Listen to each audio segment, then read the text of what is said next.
She's working. Okay, here we go. Number one. Remember we had one like this yesterday? You know, where did my chalk go?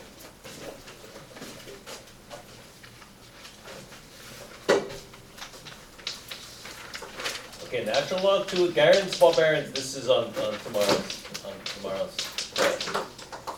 Natural log of 1 over 3.5 repeating. You have to change that to a fraction. So we now know that's 3 and 5 ninths, which is 32 ninths. So 32 ninths times radical E. So why don't we simplify that? Isn't that the same thing as 9 over 32 e to the 1/2? So all you gotta do now is use your properties of logarithms. Isn't this the same thing as natural log 9 minus natural log 32 minus natural log of e to the 1/2?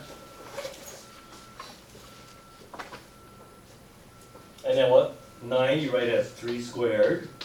32 is 2 to the 5th. 2 to the 1/2. Put the power in the front, so you get 2 ln 3 minus 5 ln 2 minus half, right? Natural log of e to the gorilla is just gorilla, right? And so this is a, so 2, no, it's b, fool. 2b minus 5a minus a half. Oh, so that was actually easier than the one we did yesterday, yeah? Because you don't even have to. Yeah, and then number 2, very good, we can change the base. How come we can change the base on that one, but we couldn't change it on that one? Oh, strange. Okay, number 3. Okay, what does this mean? A of B of C of D of E of 10. That means you take 10, you plug it into E. You take that result and you plug it into D. Then you plug it into C. Then you blue. Right? You just keep going. So the first thing you do is plug 10 into E, and what do you get? You get 16 to the 10th power. Am I going to actually compute that? Don't be ridiculous. That number is so big. Can I use calculator? No, there's no calculator. So just leave it like that. Now take this number and plug it into D now. So you're going to have log base 32 of 16 to the 10th. But see, now that's good because now you can put the 10 in the front. And what is log base 32 of 16? 32, this is what you should be thinking in your brain. 32 to the what power equals 16? Can we get it 4/5 in our brain? Anyway, if you cannot do it in your brain, do it like this. They both have the same base. This is 2 to the 5th. This is 2 to the 4th. Multiply the exponents. Gorilla equal banana. So x equals 4/5. I mean, if you have to go on the side to figure it out, then figure it out. So 10 times 4/5 is equal to 8. See, it's beautiful. Okay, now take that result and plug it into C now. Okay, what's C? Where's C? X to the 6. So you get 8 to the 6. Should I compute that number? No, just leave it like that. Take that number now and plug it into B. So you're going to get log base 4 of 8 to the 6. But then you can put the power in the front. And then same thing, compute this one right here. What is log base 4 of 8? That means 4 to the what power equals 8? 3/2. Otherwise go on the side and do the same thing I did over there, yeah? And then what is that? That's 9. And then finally take this number and plug it into A. So you get log base 3 of 9. 3 to the what power equal 9? 2. And there's your answer. That was kind of fun, wasn't it? Don't worry, tomorrow's going to be longer. Might go up to J or something. Now, since I told you that, K.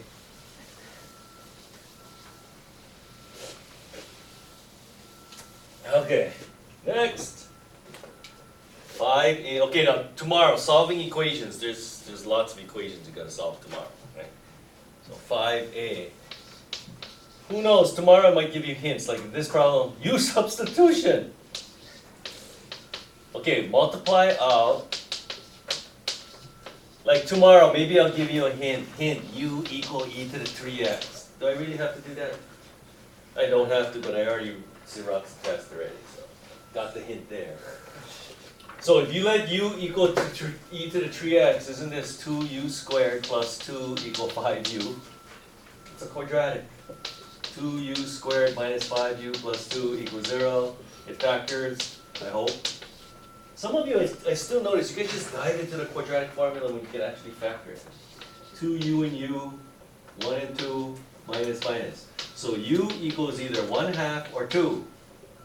But your substitution was e to the 3x. How do I get rid of the e? You natural log both sides. So natural log of e to the iguana is iguana. And then you get natural log half, natural log 2. And then divide by 3. So natural log half divided by 3, natural log 2 divided by 3. Now if you left your answers like that tomorrow, I'd probably accept that. But this one here can be written as negative natural log 2 over 3. Why? Because 1/2 is 2 to the negative 1, and you can put the negative 1 in the front. Or you can say that's natural log 1 minus natural log 2 over 3, but natural log 1 is 0, right? E to the what power equals 1? 0, right? Because I don't know if it was this class, I think it was the other classes, there are 2 or 3 people, they're putting natural log 1 in their answer. Natural log 1 is not simplified. So if you do write it like this, you have to change the natural log 1 to 0.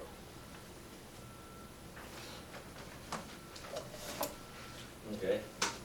So tomorrow I will tell you what to let u equal to. That will help you out and see. No! Tomorrow you be lucky. I don't think you can get anything this simple tomorrow. Okay, the first thing you want to do, put all the logs on one side. Why do you want to put all the logs on one side? So you can combine them into just one logarithm, right? So since it's minus, what do you do with the argument? You divide. So simply by just putting something on one side, that throws you off already. Apparently. How do I get rid of ln? You e both sides. E to the natural log tarantula is tarantula. E to the 2 is black widow. And then now it's just algebra 1. Cross multiply. X equals e squared minus e squared x. Put all the x's on one side. So you get e squared x plus x equals e squared. Factor out the x. E squared plus 1 equals e squared. Divide. X equals e squared over e squared plus 1. Cancel out the e squared so you get blank over plus 1. It's not stupid. Stop that right. That's the answer right there. That's the answer. You gotta check, people. Whenever you have a log, that's okay, because tomorrow, if you don't check, it's only minus 1. Just like over there, if you didn't cross out the negative 4, it's only minus 1, right? Anytime you have a log equation, you gotta make sure this is positive and that's positive. Okay, so since we know e is about 2.7, then e squared would be what? About. What is 27 squared? Gosh. What is 27 squared? 729, so 7.29, so it's about 7.3, but actually it's closer to 7.4, but what the heck, it's 7 point something, okay? So if you have 7 point something over 7 point something plus 1, what is that? What is 7 point something? Okay, you're in a Turkish prison. The only way you're going to get out, you better tell me, what is 7 point something over 7 point something plus 1? Okay, 7 something over 8 point something, which is what? Point something, it's somewhere between 0 and 1, right? It's point something. Is point something positive? Is 1 minus point something positive? Yes. No, that's your answer. Mr. Parker, just take the minus 1, making my brain sore. Come on, if you have gorilla and the denominator is gorilla plus 1, that means the denominator is just a little bit bigger than the numerator, right? Yeah, I know, but I'll just take the minus 1. Whatever. Okay. You want to play that game? I'll play it. 6b. Find the domain. Oh no, 6b. When is this function equal to negative? Well, you wish you get a problem this easy. This is just like this problem right here. Look, it's almost the same, except different. Except this one you have to just make one logarithm, this one it is. How do you get rid of ln? You e both sides. E to the natural log kangaroo is kangaroo. E to the negative 1 is wallaby. And then just cross multiply. This is algebra 1 now. Ex is equal to 2 minus x. Put all the x's on one side. Factor out the x. So x equals 2 over e plus 1. Should we check? Nah, just box. I'll take the minus 1. I'll take the minus 1. Just box it.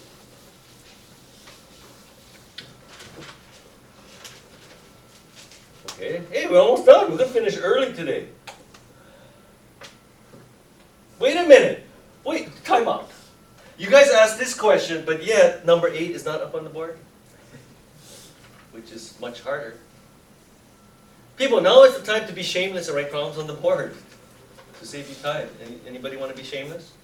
Okay, no, just go straight to number 9. Number 9. F of x is equal to e to the 2x. G of x is equal to that. What are you thinking when you see natural log x minus 1? Skip to the next problem, 10. No, the domain is this has to be positive, so x got to be greater than 1, right? Are you guys thinking these things in your head? Okay, whatever. Graph y equal f of g of x, because whenever you graph a composite function, you always got to look at the domain of the inner function, right? Because we're expo log 4, right? Wasn't there a problem like that? You got to look at the domain of the inner function. So x got to be greater than 1. So whatever graph we're going to draw, you're only going to graph it when x is greater than 1. Otherwise, that's going to be minus 2 on the test. I'll take that minus 2. Okay, take this and plug it in there. So take g and plug it in there. So e to the 2 times natural log of x minus 1. Mr. Park, how do we simplify that? Well, when you have a logarithm, what can you do with this number in the front? Put it up as the power, and e to the natural log armadillo is armadillo. So you have to simplify it. If you don't simplify, okay, tomorrow this problem will test. Okay, except the graphs. Yeah, you better know your graphs because you're gonna have to graph stuff. I think tomorrow there's 3 graphs you gotta draw. There's an e to the x1, and then you gotta do stuff to it, just like the last quiz. And there's a natural log x1, and then you gotta do stuff to it, and there's gonna be like one like this. Okay, do we know how to graph this? What is this? A parabola shifted 1 to the right, opening up. So it's like this. But we're only graphing it when x is greater than 1. So open circle and then that's your graph. So I would say tomorrow on this problem, draw the graph in a dotted line first, and then just look for the domain of the inner function. You guys understand why that is? Because the domain is x is greater than 1. Like for example, there's no point at 1 because if you plug in 1 here, you get natural log 0, which is undefined. How can you take undefined and plug it into there? Anything that's smaller than or equal to negative 1, you can't plug in. That's why there's no graph there. The domain of the inner function. Didn't Mr. Rubash tell you about something about boxes or something? You take the thing and you could put it in the box and you put it in the next box. Okay, never mind. Just look at the inner function. And then, factoring is definitely there tomorrow. But it's going to be kicked up a notch, let me just tell you. So, no, we don't need to do number 8 then. Last chance. Okay, there you go. You might as well ask, that way it's on the video, right? Okay, now tomorrow, if I ever give you a hyperbolic function, I will tell you, you don't have to memorize, okay? So tomorrow it will say hyperbolic sine is e to the x minus e to the negative x over 2. So you don't have to make, and even the interest, you know, the compounding interest formulas, you don't have to memorize those. I'll give them to you. Okay, how do you solve this equation? Come on, we've done this so many times already. Multiply both sides by 2. U substitution. U equals e to the x. So you get u minus 1 over u equals 4, because this is like the 4th time we've done this, yeah? Multiply through by u squared minus 1 equal 4u. Make one side 0. U squared minus 4u minus 1 equals 0. It's unfactorable. Use the quadratic formula, so you're going to have, don't tell me, 2 plus or minus root 5. So your substitution was e to the x. So e to the x is equal to 2 plus or minus root 5. I'm going to write them separately. How do I get rid of this e? You natural log both sides. Natural log of e to the, I'm thinking of an exotic animal. Natural log of e to the wombat is wombat. Natural log of 2 plus root 5, and then, can I take the natural log of this?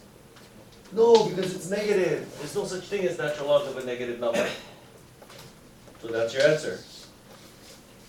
Only got one answer. Anyway, like I was telling you guys yesterday, what does the graph of hyperbolic sine look like? We graphed this on our homework, right? Didn't it look something like this? I don't remember. And then here's the graph of y equal 2. Where do they intersect? Only 1 point, so only should have one answer. That's okay, Mr. Spark, because you know why? If I did this and I don't cross it out, you're only going to take off 1. I'll take the minus 1. No, that's a good strategy, you know, right? You just got to minimize damage. So is that it? What about number 7? Can everybody low me and Puli if necessary? Because that's definitely on the test. Shall we just go through this one more time so we get it for sure? I do, from spot 4. Yeah? Cool, sneaky, got that. Which one? Which one? Number 3. Number 3. Okay, this is definitely on the test as well. A population decays 20% every 3 hours. So how do I model that as an exponential function? Y equal y naught. It decays 20%. So if 20% decays, how much is that? 0.8 every 3 hours. T over 3. Did we get that? Oh, we got that, okay. How long will it take the population to have? Well, if this is your initial population, what's half of that? 0.5 y naught, and you plug that in for y here, so 0.5 y naught. The y naughts cancel out like they always do. And since the variable is in the exponent, you natural log both sides. So natural log 0.5. Oh, I know what the problem is. Natural log of 0.8, and then you put the power in the front. So solving for t equals 3 natural log 0.5 over natural log 0.8. Now tomorrow, you just leave the answer like that. Tomorrow, just leave it. You don't have to try and impress me and write the one I have on the bottom there. I just put that one on the bottom just to promote thinking. But Mr. Bird, how did you get it? Well, here. Isn't 0.5 the same thing as 1/2? Which is 2 to the negative 1. And I can put the negative in the front. Isn't 0.8 the same thing as 4/5? So that's natural log 4 minus natural log 5. See, now it's starting to take shape, yeah? Can't I take the 3 and put it up as the power? Yes. And 2 to the third is 8, so you get natural log 8. And can I take this negative sign and distribute it on the bottom so you get natural log 5 minus natural log 4? Yes. Yes to all. But tomorrow, just box this and you get full credit right there. I'm just trying to prepare you for calculus. I'm telling you, when you take the AP exam, You're gonna do all the work, you're gonna get this, that's correct, absolutely correct. Now you gotta pick out the answers, they're gonna have 5 answers. This is none of them. That's how they test to see if you understand your properties of logarithms and stuff. Just like trigonometry. We're not there yet, we're gonna do the next chapter, but you're gonna do all the work in calculus, you get the answer, but you look at the 5 answers, that's not there. The only way you can pick out the answers, you gotta know your trig identities. Okay, anything else? Last questions? Everybody got the change of base down? Like what about on x log 5e? Everybody can change the base? Just change everything to natural log, every time, just don't even think.